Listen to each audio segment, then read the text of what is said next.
To understand how we can repair relationships, it helps to start by understanding the nature of violations. And I'll start with a story about Kayleen Sosa. She was a 1.5-year-old. She was horsed around at home. She'd climbed up a couch, was playing with her brother. She fell off from the couch and hit her head. Her mom was so worried, she rushed her to Baptist Hospital, the nearby hospital. An x-ray was inconclusive. They decided to do an MRI, so they sedated her so that she would sit still. 1.5-year-olds aren't great at sitting still. And they put a breathing tube in her to make sure she'd get enough oxygen. It turns out the breathing tube became dislodged. She suffered permanent brain damage. What's interesting about this story is that the Sosas never sued the hospital. They ended up becoming advocates for the hospital. And Ozzie Sosa, the father, said that he completely forgave the hospital. This is a remarkable transformation. That is, when they could have easily sued for a substantial sum of money, they could have become fierce adversaries, they actually became collaborative friends. And they did this because of the nature of the violation and the way Baptist Hospital apologized. So let me first think about some other violations, and I want to characterize these violations as being very substantial. We'll call them core violations. They strike at the very core or essence of that relationship, and non-core violations, less critical violations. So first we'll go to Eliot Spitzer. Eliot Spitzer was the governor of New York, and he rose spectacularly. He first was a district attorney, and he built an incredible record of prosecution, a lot of prosecution of white-collar crime, and that included prosecuting prostitution rings. He became the governor in 2007, and he was known as Mr. Clean, and he promised this, bringing ethics and integrity to the governor's house. Now, he ran a very clean campaign. He was known to have these incredibly high ethical standards until it all came crashing down.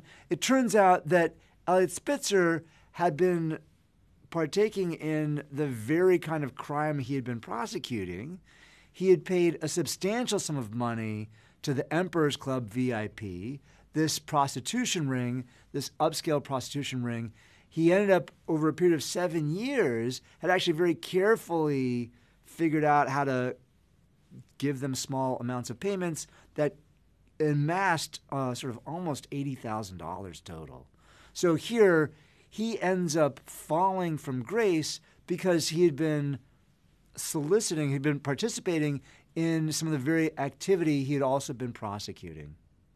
So he ends up resigning from the governor's position, and he tries to rehabilitate his reputation and to suggest just how damaging this was. That is, this is a core violation. It strikes at the very heart of the relationship. He is known as Mr. Clean, and yet this violation really represents the essence of who he is and his relationship to the voters in New York. 5 years later, he's running to be a city comptroller, a relatively minor office. He says, I'm hoping there will be forgiveness. I'm asking for it.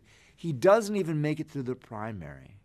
So here, this core violation not only costs him his high perch as the governor, but it means years later, he's still unable to get traction, even for a relatively minor office.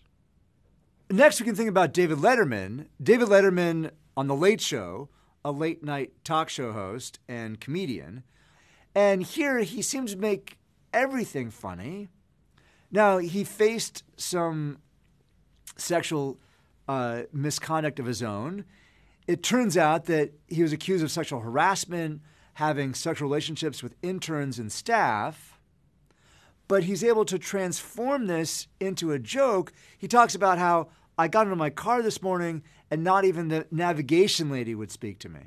So he's making light of this, and actually this inappropriate behavior turns out to be a bump in the road for David Letterman, but it was terminal for Eliot Spitzer.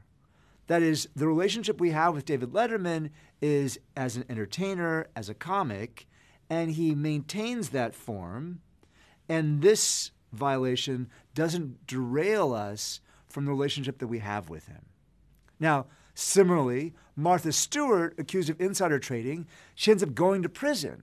Now, insider trading, however, it's serious financial wrongdoing, and she lied to investigators. That's what really tripped her up.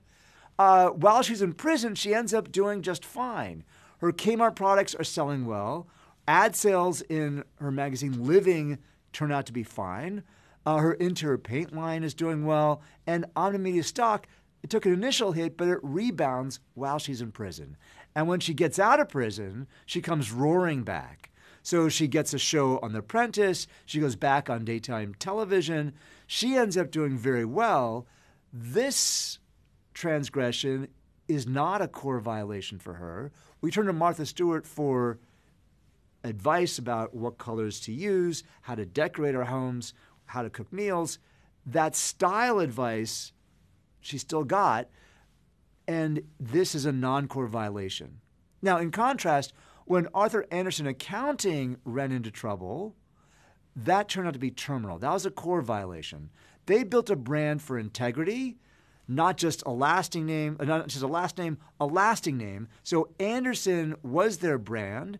They were signing off on accounting statements, and companies turned to them for that verification, but they signed off on misleading documents. And worse, they ended up shredding a bunch of these documents in 2002 for Enron. Now, it turned out to be, people made light of this too. I see from your resume you spent time working at Andersen, and here this resume's half shredded. Now, that's a little bit funny, but it wasn't funny for Arthur Andersen Accounting. Andersen Accounting was finished. That violation meant that companies could no longer go to Andersen for trusted verification of their accounting statements. That's a core violation. So I want to think about when trust can be repaired, and I want to argue that even serious violations, like with the Sosa family, can be repaired, but that requires serious work and a very carefully crafted apology that requires both words and actions. But when we think about these violations, they're core violations that strike at the very core of who you are and what your relationship is, and non-core violations. So for Arthur Andersen Accounting, that's a core violation.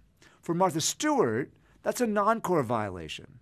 For Spitzer, it's a core violation. That is, we care about that integrity. That was his brand. That was his campaign. It's a core violation. He can't recover. But for David Letterman, it's a non-core violation. Now, more broadly, we think about competence and benevolence or integrity violations. When it's a competence violation, we fell short, that is, we just didn't have the capability to do it. Those violations, people are more easily forgiven. That is, we forgive people for falling short if they were trying, but we feel as if it was an integrity violation, that is, they had bad intentions. And remember, with Arthur Andersen Accounting, that shredding demonstrates some intentionality. That is, they were trying to cover things up. That cover-up suggests that they actually had bad intentions, and it's much harder to recover from bad intentions. So the idea is that we have core violations, non-core violations. We want to think about the competence and the integrity parts.